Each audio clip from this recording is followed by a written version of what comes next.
family, and welcome to another episode of Underground Railroad Radio. This is your host, Brother Rich, and I'm joined once again by the legend, Professor Griff. Welcome back, brother. Greetings, brother. How you feel today? Doing great, brother. I'm glad to be back on the radio with you today, Professor Griff. I just want to touch on some recent things happening in the news, get the Professor Griff perspective on these things. Now, this story, let's just start out with things.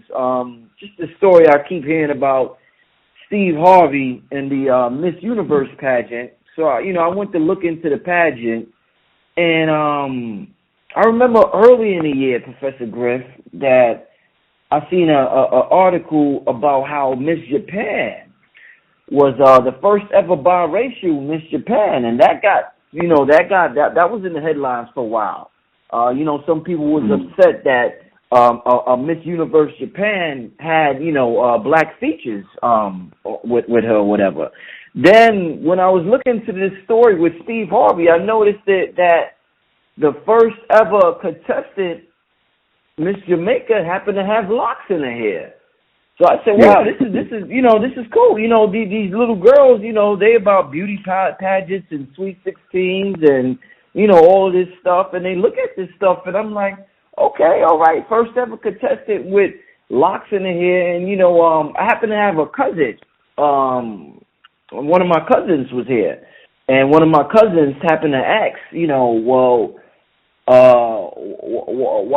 why does it matter that she has locks in the hair? Why does that make you happy? So I went on to explain to her about, the complex, the serious issues that black people have in this country as far as, complexion and all that other stuff.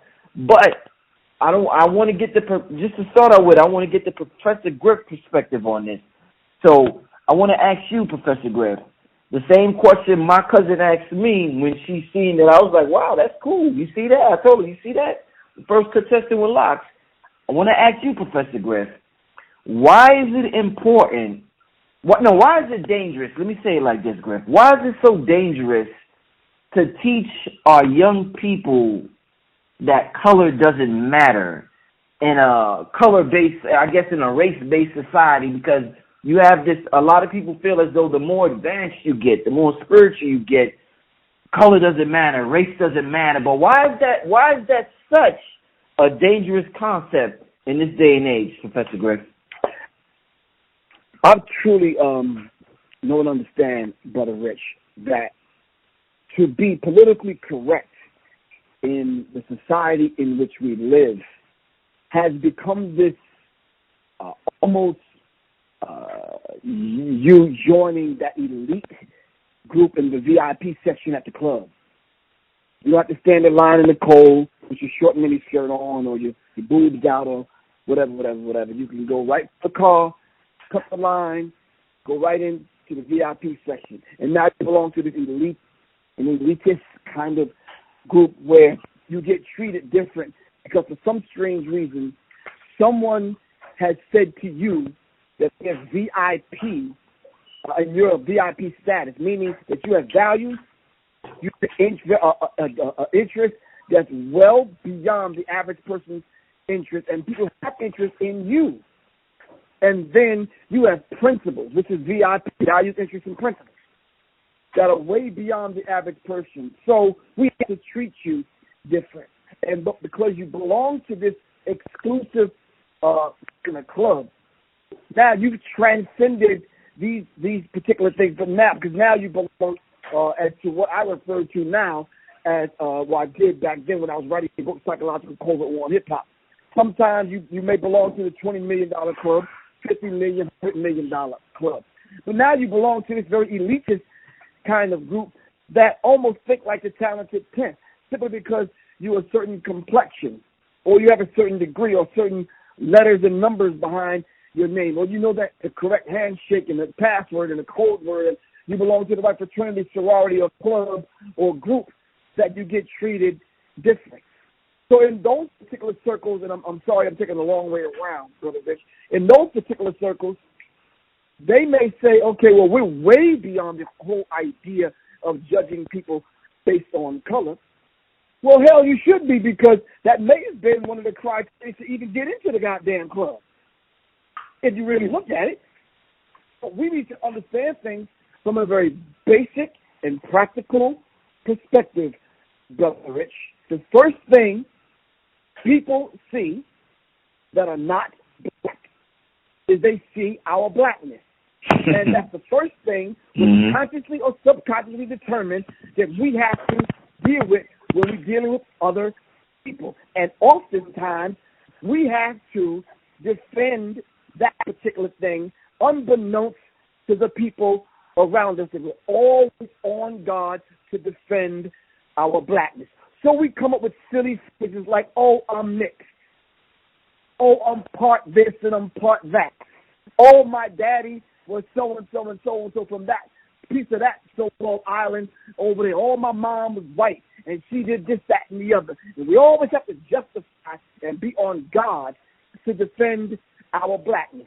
But guess what, brother? On the other side of the fence, them people don't care where your goddamn daddy's from, or what part white, or what other part your mama is. They consider you black, and they will deal with you as such. So this whole idea, Brother Rich, of color doesn't matter. Well, it doesn't matter to whom? If color don't matter, is the bank open tomorrow, Brother Rich? I'm not even sure. What tomorrow's Christmas Eve? I'm going to go down there at 8:45 with my black ass trying to get this business like some of my white cohorts can do.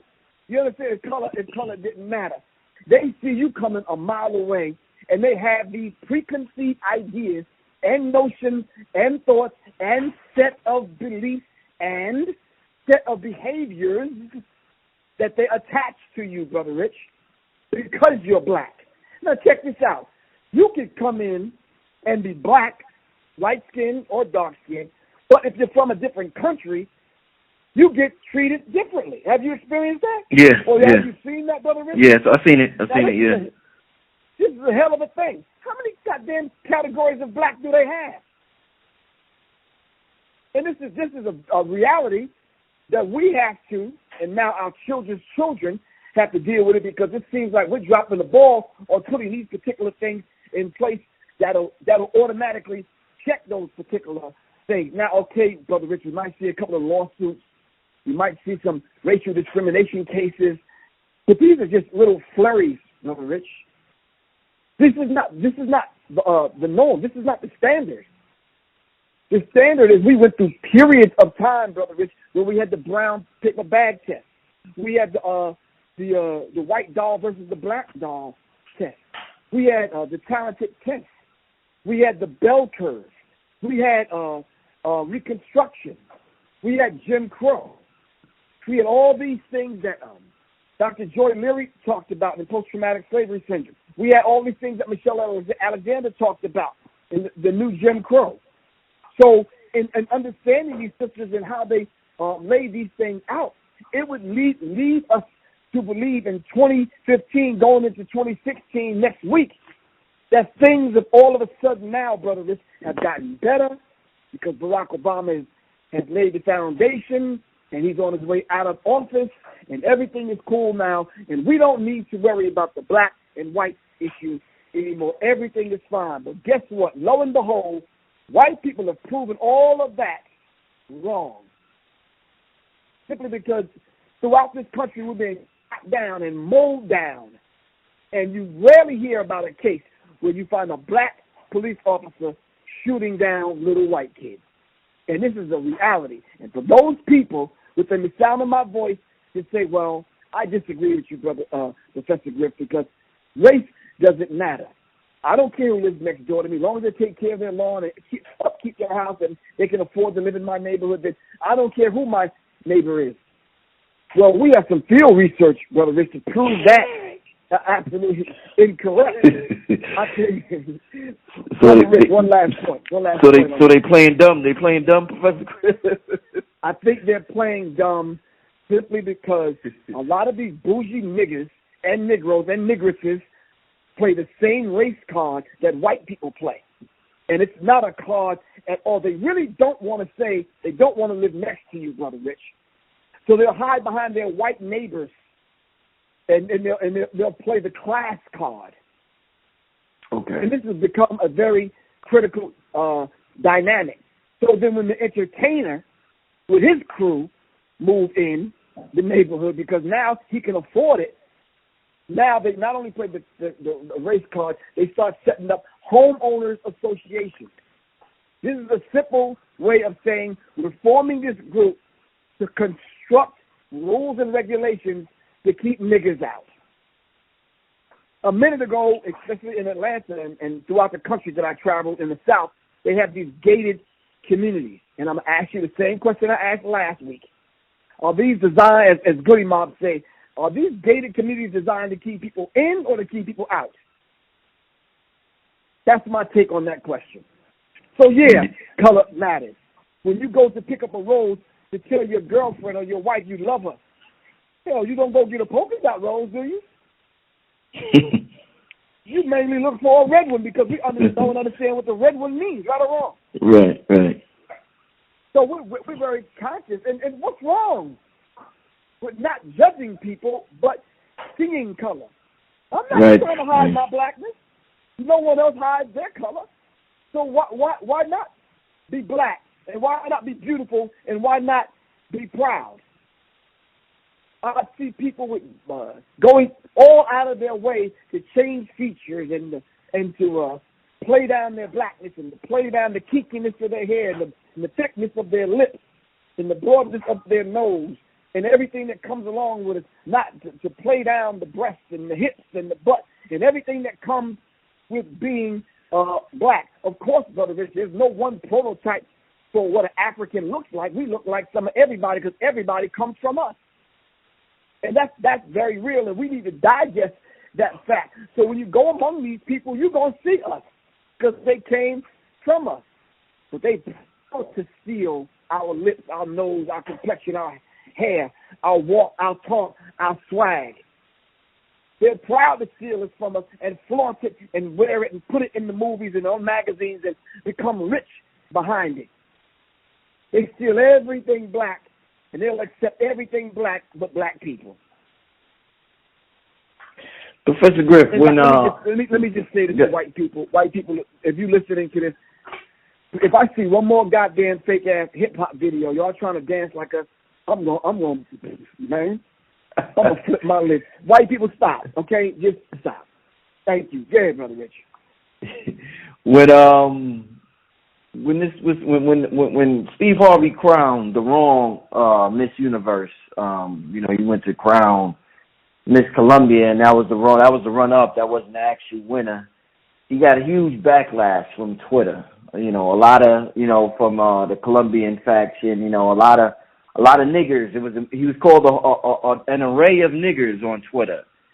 Yeah. Do you get when you hear Hispanics call blacks nigger? Is it the same effect as when you hear whites call black niggas? Do you look at it the same, or do you look at it as that's just it's a convenient way? That's just what they're trying to hurt my feelings, and that's the best word that they know to use. Is it the same, or do you look at it as different? I've read some of those comments. I was on Twitter, and I read some of the stuff. And to answer your question very directly, no, it doesn't have the same effect. I'm not going to sugarcoat it, and I'm not going to play it down. It is what it is, and it strikes a nerve in me regardless who say it. Now, it strikes a nerve when black people say it. So, but it strikes a different nerve when white people say it because of the historical use and what came behind that word. I know once I'm called a nigger by white people, I know a numerous number of things. Normally and usually and traditionally happens after they call us that. We're either getting burned, lynched, castrated, or some other stuff that's going to go on, sold down the river. Now, when white-looking and white Hispanic or Spanish people use a particular term, I think what they're doing is they're going for the shock treatment and the effect that it would have on us as if white people from America and Europe and other places call us nigger. but it doesn't have the same thing. Now, I know a lot of people listening to me are going to disagree, Brother Rich. I'm only talking about Professor Griff. I'm going to underline this and say it again slow, and I'm going to say it in bold capital letters. And if you disagree with me, then you go on your little computer and you find a font that you want to put this in, because I'm putting it in a bold font. As a matter of fact, when you look on my computer right now and find a font for your dumb ass, cut out Arial black, bold capital letters. This is only for Professor Griff, okay? Those that are listening to this. It affects me different. I saw and read those particular comments, and I said to myself, wow. All of a sudden, a minute ago, Steve Harvey was your go-to guy for y'all to get a chuckle and a laugh when he talks about black people, as it was with Bill Cosby, as it was with Charles Barkley and a few other people. They were the go-to people when he was talking about black people, and y'all wanted to laugh at us. Now he made an honest mistake with his non-reading fourth grade ass, and he made an honest mistake.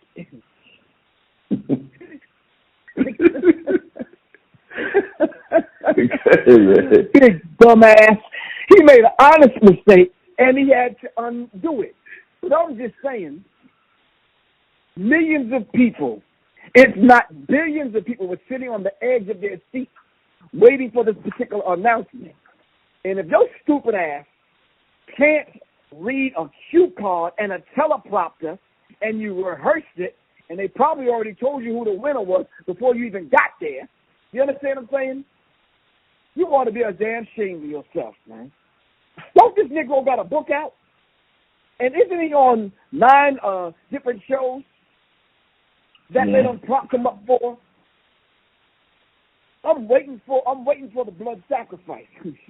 After he dumped his beautiful first wife and got him a younger chick, I'm waiting for the blood sacrifice. This Negro is playing into their hands like nothing before ever seen in the history of niggerdom, as Cat Williams would say. You understand what I'm saying? Right. In the history of fucked upness, this dude was fucked up on a major level. But because of the mistake, and there's a difference between a mistake and an error. When you intentionally depart from the truth, Brother Rich, that's the error. And you know what you're doing. It was an honest mistake that he made, and he had to undo it. He didn't deserve the name that he was called. As a matter of fact, some people might say, well, you called him stupid. He didn't deserve that. I'm just saying, read the goddamn cue card. You see how big that goddamn cue card was, Brother Rich? Yeah. Did you see the teleprompters? I'm just saying, Steve Harvey. They chose you for a reason, and we need to keep these particular in mind. Steve Harvey didn't choose them, Brother Rich. Now, isn't it ironic? And I'm just throwing this out there. I don't want to create no ripple. I'm just throwing this out there. They get rid of Donald Trump, right? Because of the mistakes he made in reference to Mexicans, right? About how they rapists and then murderers and thieves and all this kind of other stuff. So now they get rid of him, and then now he's off the scene, but behind the scenes, because you know he still has his hand in that. It goes off without a hitch. We get right to the end. 2 beautiful women that a lot of us may have mistaken for being Mexican or Spanish or Hispanic or however you want to call it. Totally white people off the scene, white women off the scene. 2 beautiful women were up there, the runner-up and the actual winner, and a black man has to make the announcement. So Donald Trump says, why don't you let both of them win? Give it to both of them. Let them share the crown. Why does one person have to win? You know what I did, Brother Rich? I pressed the pause button. It was just too much for me to handle. I pressed the pause button, and I went back and I did the research on the history of the Miss Universe pageant. Let me ask you a question in the audience that's listening. When was the first black woman, and who was the first black woman they ever let grace the stage in the Miss Universe? You ain't got to answer that right now, Brother Rich. But we need to understand these people's history, and that we were never, ever invited to the damn party.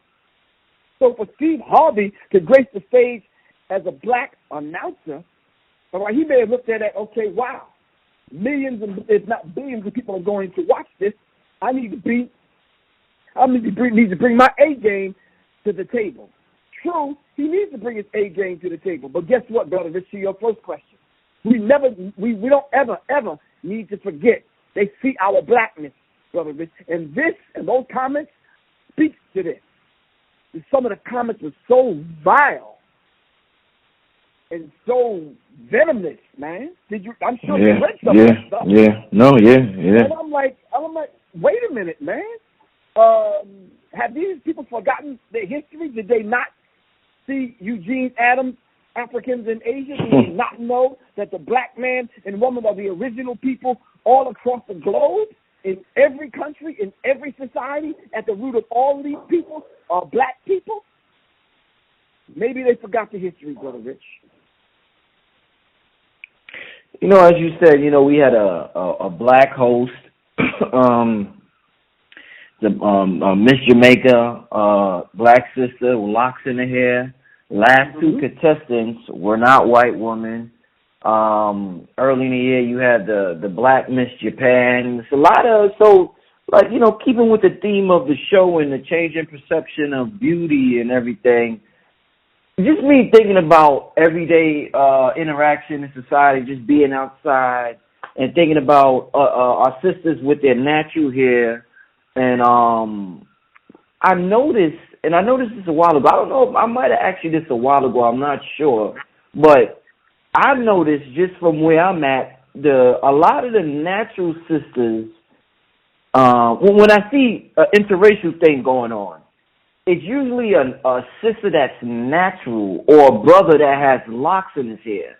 I see that a lot. And when a person thinks of a person that's going natural, they're like, oh, man, okay, that's that, that blackness coming out. And they wouldn't associate that with automatically getting with a person of the opposite race. But for some reason, I see a lot of natural sisters with white men or brothers with locks in their hair with white women. So could you explain that dynamic where I'm going natural, I don't want to look European, but at that same time, I'm going to go date a European?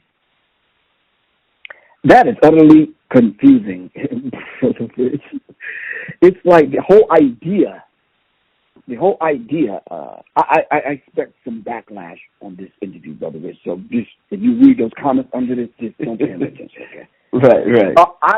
The whole idea of you going natural, when I hear that particular term, and I've seen, certain women go through the process of becoming more natural, let's ask one another a series of questions. Is going natural just about you wearing natural hair the way it grows out of your head? So let's ponder that. Or is going natural a whole lifestyle? I viewed it as a lifestyle change and not a hairstyle change. I viewed it as a lifestyle change and not I'm going to wear dashikis and abubas and hijabs and kufis and whatever, and mudcloths. I viewed it as a lifestyle change, meaning I'm going to change my way of thinking, my way of approaching certain situations. I'm going to operate from an African-centered or a God-centered perspective. I thought it was a lifestyle change where I changed 360 degrees of who and what I am to get a desired result. And that desired result would be to be the very thing that the Creator created me to be, and which is my natural self. I thought it was a lifestyle change to the point where I'm going to rid myself of everything artificial.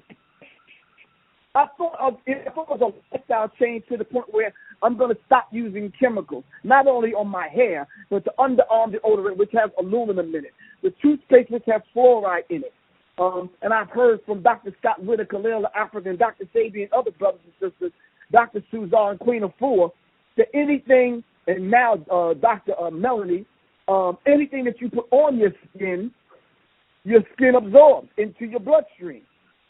And I've heard from some other holistic health brothers and sisters, that you should be able to eat anything that you put on your body, you should be able to put in your body.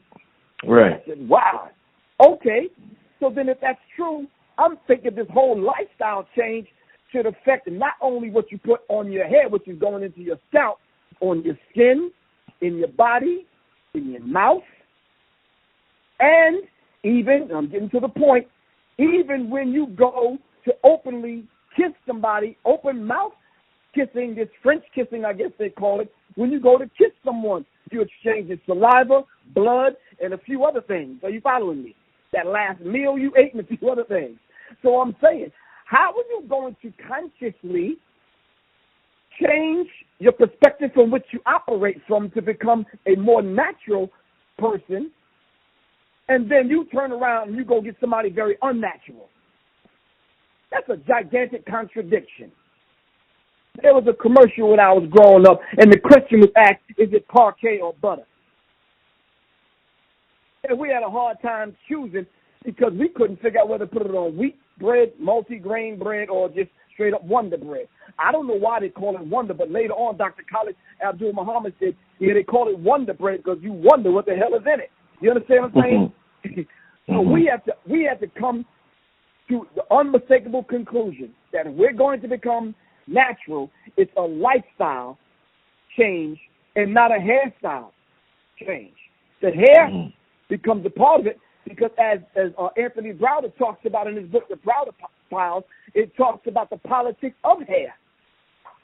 And it seems like hair has a lot to do with how black people feel about themselves on a daily and consistent basis, especially when it comes to black women, and black women know what the hell I'm talking about. Khalid Abdul Muhammad said these sisters go out and get go to the beauty parlor and spend $200 or $300 on a damn perm, which is a short term for permanent, and this shit is temporary. Layla Africa said they get permanent perms and go out, and as soon as the rain hit it, it goes right back to Africa. You understand? It does what it's naturally supposed to do. Well, that's the effect that Europeans want with their hair. But they're not like us.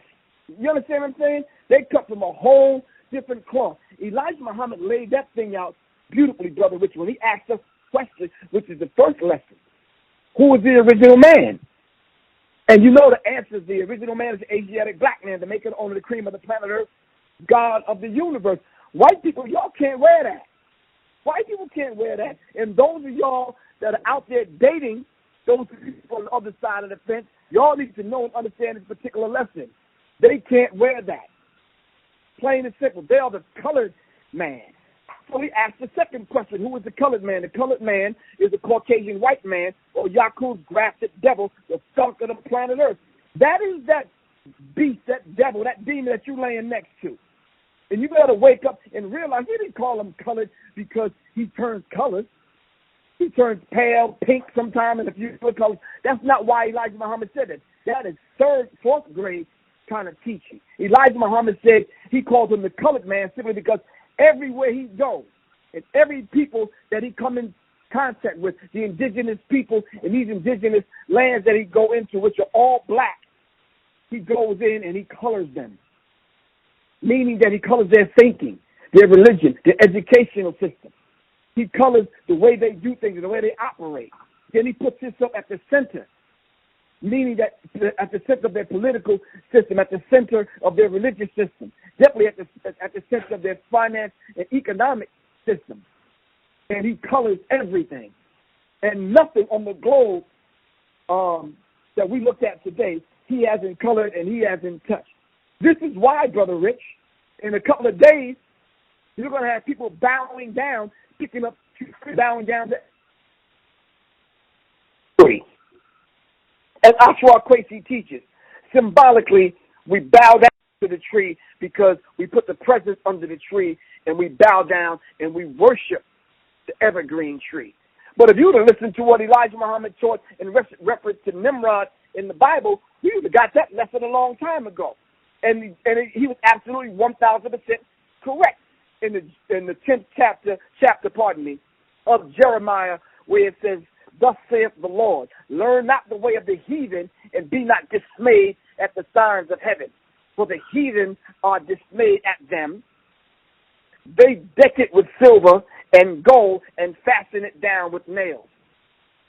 This is the heathen that goes out to the forest and chops down the tree and then deck it with silver and gold. That's the way of the heathen. So the question is then asked, should Christians celebrate Christmas? Because Christmas wasn't celebrated by Christians for 300 years, probably after it was.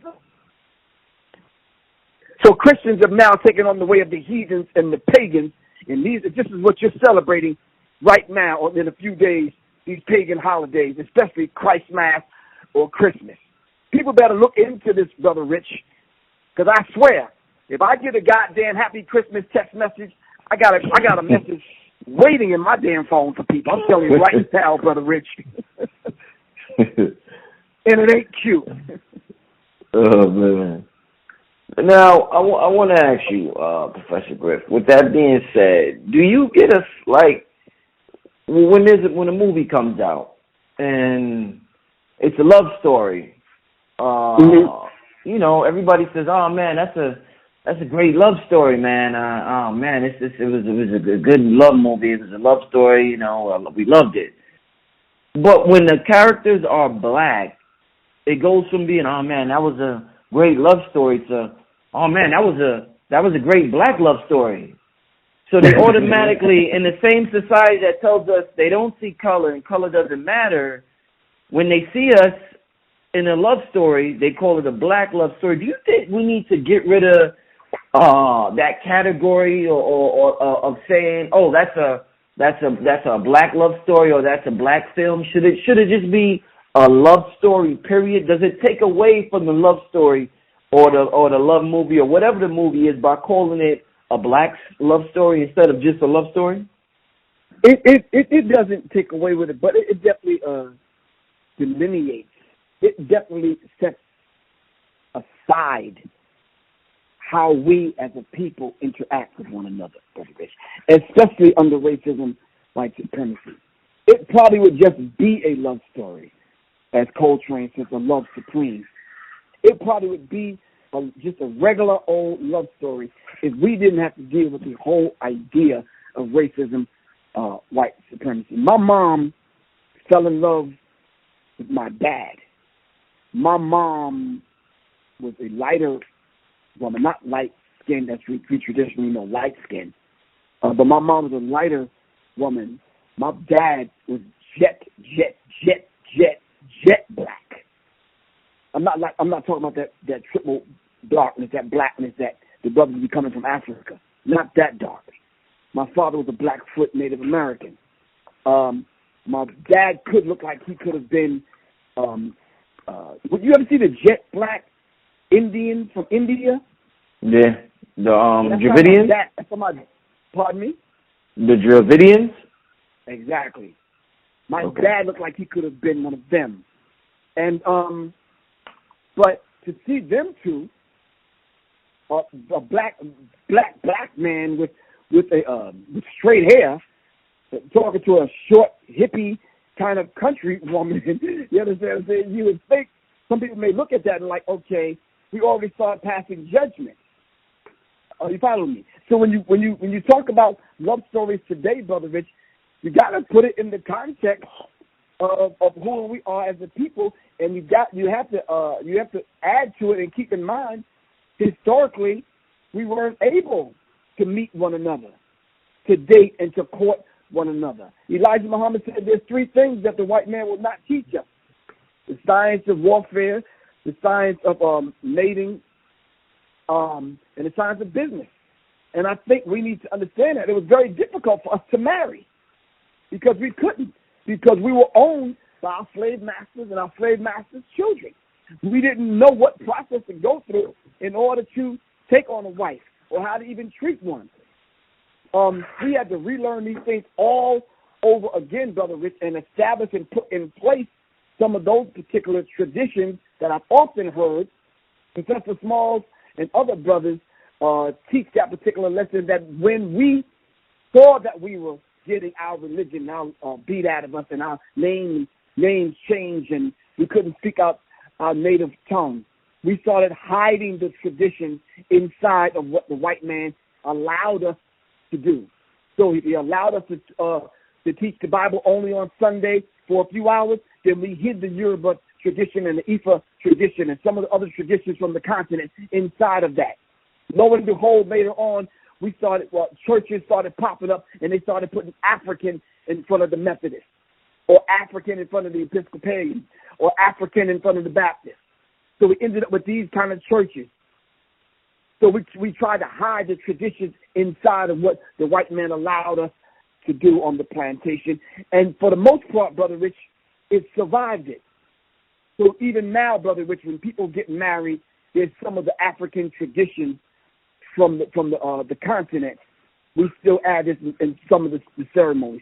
But I'm sorry, Brother Rich, in racism, white supremacy, in America, did you hear the story that Brother Baruti told? That the brother and sister had met one another, and he was very fond of the sister, and the sister was very fond of him. But they was hood. They didn't know any tradition. So they met. He wanted to propose to her, so he asked her to meet him at McDonald's. And he brought the ring, and the whole bit wasn't a very expensive ring, but nonetheless, he saved his little money up, and he got him a ring, and he met the sister at McDonald's, and they sat down at McDonald's, and he popped open the ring, and he said, "Bitch, would you marry me?" She said, "Yeah, nigga, I'll marry you." See, we may laugh, Brother Rich, but it's almost on that damn level. Yeah. But because we don't have a knowledge of self, we don't know how to treat one another and cultivate one another. We don't even know the science of choosing a mate and being married and cultivating and riding it out. I put up a slide in Brooklyn, I think right before you stepped out, Brother Rich, a few weeks ago.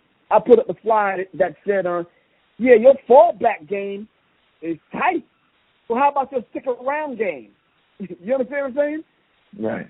We get married, and one little joke, one little argument, we ready to bounce. It's like, no, man, there's too much at stake. You got business, you got children, you got a whole bunch of things invested in this. That's an institution. We need to say to one another, look, we're going to work this out regardless. Get a support unit, get a family support unit, and then get another support unit, a community support unit, and get people that you know that y'all can go to sit down and talk it out. Some of these ways we dismiss one another, Brother Rich, is borderline dysfunctional. How we dismiss one another and do away with one another. Someone's whole entire life we do away with based on a damn argument or a few curse words, or he left the toilet seat up or something stupid. Mm-hmm. We get rid of one another as opposed to saying, you know something, my grandfather and my grandmom, they stayed together and had 13 children. They stayed together through thick and thin, and when he didn't have a job, and you know, this, that, and the other, and having to move 2 or 3 times. But through all of that, Brother Rich, they stayed together. Grandma ended up in the hospital had to get surgery and this, that, and the other. And one of them ended up an amputee with a leg missing, and that one had heart surgery, and that one, but they stayed together, Brother Rich. They worked it out. And this is something that we as a people have not figured out. Let me tell you something. Our very lives, Brother Rich, depend on us reestablishing that institution and making it work. I want to see black men and black women together in love. That's the ultimate love story, Brother Rich. The ultimate love story is to see black people around the globe in love with one another. That's a love supreme. No, indeed. That definitely is. Now, I mean, why do you think, I was looking at this article about this Nigerian Barbie doll. I think they call it the Queen of Africa. It's outselling Barbie in Africa, in Nigeria, and all across Africa. So people are like, wow, like I said in the beginning, that the perception of beauty seems to be changing. This Nigerian doll is outselling Barbie. We have the trend of, the big butts and, the butt injections where women want to have, bigger butts, and they and they get the lip injections. You know, you see the white woman getting the lip injections, and you know, just so many things that you see happening. Why do you think, despite constantly being told how ugly black is and how, you know, how much, you know, subconsciously or consciously, how much we should stay away from anything black, why has it always have managed to be so cool? Like, regardless of what we are told, black seems to always maintain this kind of cool factor where in the most wretched conditions, in the most horrid ghetto in America, they could still set trends in pop culture in which everybody follows it. Millionaires follow it. So why do you think that is, Professor Griff? Because we're the gods and goddesses of not only the planet, man, we're the gods and goddesses of the universe, man. So when they start talking about a universal pageant, how they gonna have one without us? That'd be a lame ass pageant. You understand what I'm saying? Mm-hmm. Without what we bring to the table. I'm just saying they have no other choice, Brother Rich. They are drawn to us because we are who we are. We the gods and goddesses of this thing, Brother Rich. The standard of beauty has always been black. It's just the fact that they disrespected the black woman to such a degree, whereas they made her this woman that anyone can have on the plantation. When you have your cousins and your uncles and your brother and whoever on the plantation going in and out of the black woman just to produce babies, 400 years of that, what does that produce, Brother Rich? So when you talk about disrespecting the woman and disrespecting the black woman, we read the Willie Lynch letter last week and what they did to the woman. Coming up out of that, Brother Rich, they made her filthy and nasty and smelly. And these are all the things that they put out about the black woman. But at the same time, you still found Thomas Jefferson and some of the slave masters going in and out of the black woman. Not to produce children, Brother Rich, but for their pleasure. They always attracted and desired the truth and desired the black woman. The black woman has been the standard of beauty. It's just such now that things have changed to the degree where it's onslaught on disrespecting the black woman. It sent a signal out to black men that we should protect black women, and we failed in our duty to do that. So she looks at us as being weak. And with this whole idea, especially with the advent of the internet, she has access now to all the other races of people, and now she's discovering that maybe a guy from Brazil or Italy or one of these other places is exotic, and now this has become her choice now, simply because now she has access to these kind of men that she has these multiple choices now. But back to the point. Black woman has always been the standard of beauty. They just played the black woman down so much so that they've made, and I need people to hear this next point. Amos Wilson teaches us that they have made black, Brother Rich, so painful that every time we see it, it's associated with something negative. So much so that every time we hear the term black, we get re-stimulated about everything negative, and we can run through the gamut of things that they have made us feel inferior about when it comes to the whole idea of being black and being called black. In religion, they made black the devil. Mm-hmm. In education, they made black the negative. In mathematics, they made black the negative. In every sphere, everything that we deal with, Brother Rich, they made black painful. So anytime you experience it and hear it and have to interact, it's always negative and always re-stimulates us to that period. Like, for example, I was watching the news.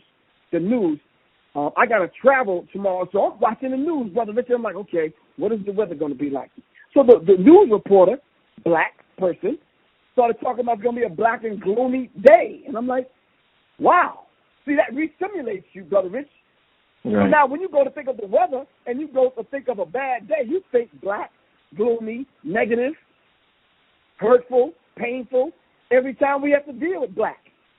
And they did this over and over and over and over again. Can you imagine that after 200 or 300, 400 years, every time you hear the term black, it's associated with something negative? When you hear the Ham story in the Bible, when you hear the Canaanites, and when you hear these other people being black, it's always associated with something negative. Every single time we hear black, it's painful. So then when it comes to dealing with the black woman, who had every right to be angry at some of the things that's going on and the lack of our protection for her in America, had every right to be angry. When we look at and deal with the black woman, we write her off as being loud, rude, boisterous, too aggressive, too outspoken, too all of these things. But at the same time, on her watch, what are black men actually doing, Brother Rich, to step up to the plate so the black woman can be a real woman and just be herself, so she can be feminine, she can be soft. And her place is not only in the damn kitchen, pregnant, barefoot in the kitchen. No, if we go back into the annals of history, the black woman ruled side by side with the black man. And I know some of these people are waiting to leave a goddamn comment under this clip, Brother Rich. But if we go through the annals of history, we'll see the black woman at her peak, in all of her glory, like his scepter, in all of her glory, ruling. You understand what I'm saying? Mm-hmm.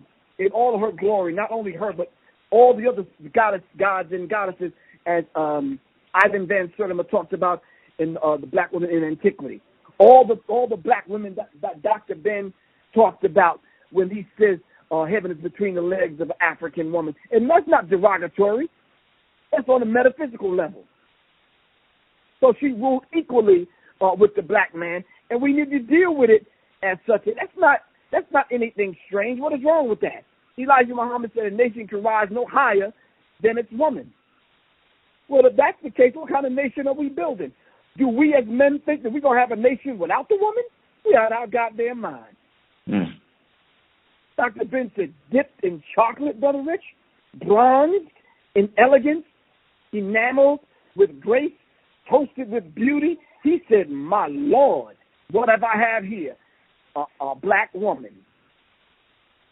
That was Dr. Ben. Mm-hmm. That's why he said heaven is between the legs of the African woman. And Oshawa Kwesi echoed that. That's our heaven, Brother Rich. And in some cases, that can be our hell. That's our heaven and that's our hell. And we have to...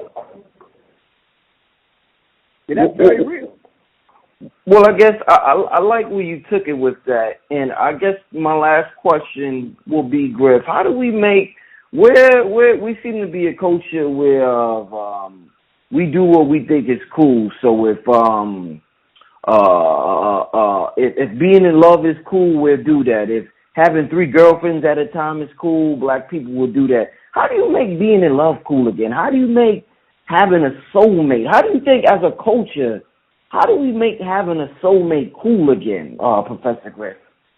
Because for some reason, somewhere along the line, being in love became corny amongst our youth. And they're like, man, fuck that love shit, man. If I'm walking down the street holding my girl's head, my friends would be like, man, this sucker for love ass nigga, man, this holding hands ass nigga, man, holding hands walking down the street. So it's like, damn, brother, I can't hold my girl's hand. So what do you... Like, how do you make that cool again, Professor Griff? Being in stone cold love, having a soulmate. We gotta check. We gotta check and put a check a few of these labels and titles and behaviors, Brother Rich, that was given birth via the racism, white supremacy, the degree of oppression that was put on us gave birth to the homo. You will never see him sincerely holding a black woman's hand, sincerely being in love with a black woman. You won't even see the son. He might be doing it because for self-aggrandizement, but it's not sincere. You understand what I'm saying? Mm-hmm. These characters and these set of behaviors that were given birth to via racism, white supremacy in 2010 up to the present, the sexual and some of these oversexed, muscle-bound dudes that only have muscles because they want to impress other men, like women getting dressed up for other women. These behaviors that were given birth to, we got to do away with all of that and honestly and truly fall in love with one another sincerely, brother Rich. I'm gonna tell you straight up, I want to be in love.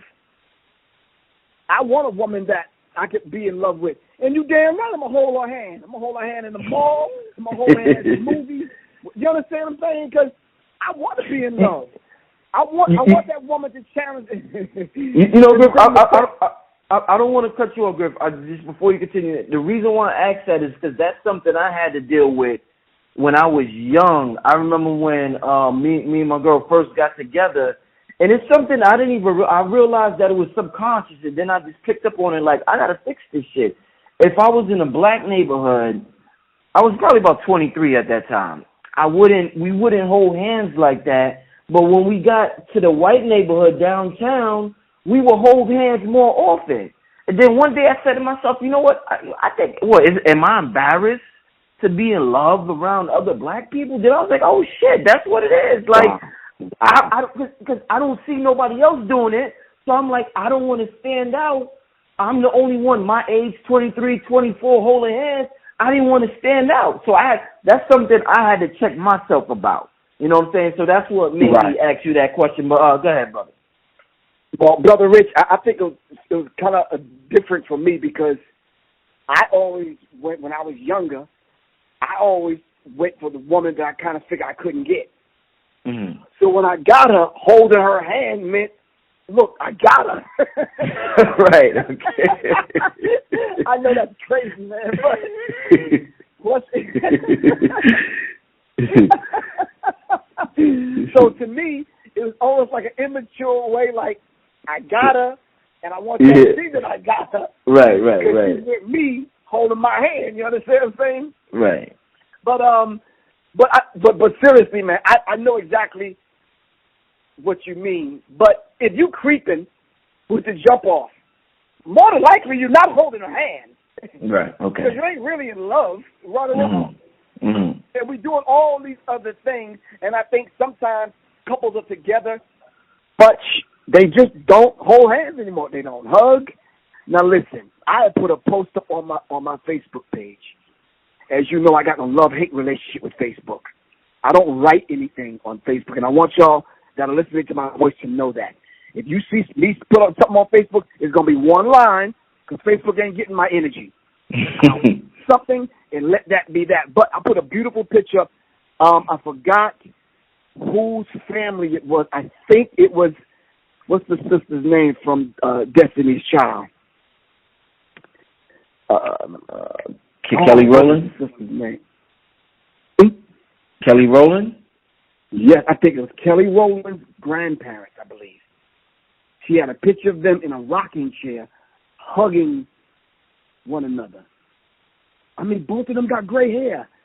And they was in the rocking chair hugging and embracing one another like they were teenagers, man. That brought tears to my eyes. Mm. And I'm thinking, my mom, why can't that be me? You understand what I'm saying? Right. I'm sitting over here in a house by my damn self single, and I'm like, wait a minute, come on, you lost your swag, Griff? What the fuck? You understand what I'm saying? Yeah. To myself, what's wrong with me being in love? Am I worthy of it? I mean, I'm a man. I think I'm halfway intelligent. I could use my brain for business and make some things happen. I'm supportive. I'm a few other things. So then those of us that are within the sound of my voice that are in the same situation I'm in, we got to wake up tomorrow morning, look in the mirror and say, what is it I got to get in check in order to attract the woman that's going to be for me? You understand what I'm saying? Because I want to be in love, and there's nothing wrong with being in love. But when I see this outward show of affection, mind you, Brother Rich, I don't like the outward show of affection in public. A kiss on the cheek, holding hands, you play around with one another. Oh, that's cool. I see a lot of people just going overboard, man. You understand what I'm saying? We used to call kissing busting slob. And it's like brothers be going to the umpteenth degree. They might as well go get a room. You understand what I'm saying? What I'm saying? I want to be caressed and touched. I want to feel like that this person really is into me. I want to be able to feel the love without her saying, I love you. You know what I used to say, Brother Rich? I used to ask people to define love. And I'm hearing all these different things. So I said to myself, well, why don't you define love? I said, love is the highest elevation of a complete understanding between two people. Not something that you can get today or tomorrow, Brother Rich. It's something that you have to earn in degrees. Because along with that comes caring, respect, trust, and a few other things, Brother Rich. We don't perfect that, Brother Rich, until we're 40. I'm 55 years old. But being 55 years old and being on the road and being in this work, it is difficult, man. I've been through 2 marriages, Brother Rich. And I would never say it's totally those women's fault that I married, that it didn't work. You understand what I'm saying? Doing this work, yeah, of course, man, being the man that I am and that I have become, there's a whole lot of work that we need to do when it comes to our domestic affairs, man. Shit, I just figured out when the damn garbage man comes, Monday and Thursday, Brother Rich. He comes tomorrow. So after this interview, I got to go take out the trash. You got to get ready. Right. I didn't know that. The whole idea of paying bills on time because you're on the road half the time, shit, if it wasn't for my phone letting me know when I got to pay the water bill, this shit would be off. So this domestic thing, I had to get back to myself and say, now, wait a minute. Even though I'm a dad and a granddad, there's just some things that I'm lacking that I need to, because when you hook up with a woman and you meet a woman, these are some of the things that she might look for. Is he a good father? Let me see how he treats his children. Does he have good hygiene? And does he talk respectful? Or does he curse in public? And does he picking his nose at the damn dinner table? Does he, you understand what I'm saying? Right. I want to be qualified enough to attract and be with a woman and be in love. So, Black, I love you. Indeed. And on that note, Professor Griff, leave them your contact info as usual, brother, so they can hit you up. Brother Rich, they can hit me up directly at 678-557-2919. Once again, my phone number is 785-557-2919. Or you can send me seriousmindsinfo@gmail.com. Or you can check my Facebook out, just Karan Shaw. Just put in Professor Griff. My website is www.professorgriff.me. Or my alternative site is pgriff.info, Brother Rich. And Serious Minds is actually going to do its first show, Brother Rich, January 5th, Tuesday, January 5th. And that's what's up. So I'm gonna start it again, and I'm going it alone. I got some guests lined up for February, but I'm gonna do January on my own, so I can get back in the groove and being on the air on Serious Minds. And I'm gonna build it, man. I know at this stage of the game, what I built as far as Serious Minds, when I started that and then decided to bring on a co-host, I specifically looked for a woman so I could offer the balance, because I know I'm rough around the edges. You understand what I'm saying?